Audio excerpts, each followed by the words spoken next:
Magandang araw sa inyong lahat guys. So simula na ng Golden Week dito sa Japan. And then ngayong araw yung last day namin sa trabaho. Ngayon ay Lunes. And then bukas April 29 na. And then simula na yun ng Golden Week namin. Mula April 29 hanggang May 6 wala kaming pasok. So isang linggo. So isang linggo mahigit na walang pasok.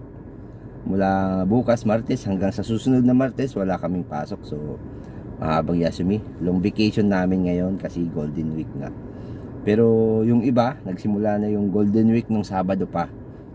So yung iba kasing mga company, halimbawa yung mga company na yung mga kliyente nila ay marami kapag Yasumi, so medyo inuusog nila yung mga Yasumi nila o yung long vacation.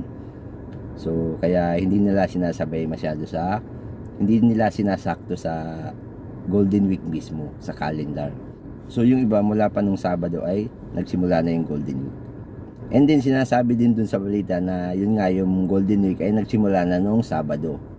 Kanina nga paglabas ko sa parking namin, and then dun sa unang crossing pa lang na dinaanan ko ay walang gaanong sasakyan. And then dun sa unang traffic light naman, so smooth akong diretso, walang gaanong traffic ngayon. And then kahit hanggang makarating ako dito sa sa company namin ay smooth tong biyahe ko, hindi ko na kailangan mag-shortcut sa yung mga alam kong detour kapag mayroong mga traffic.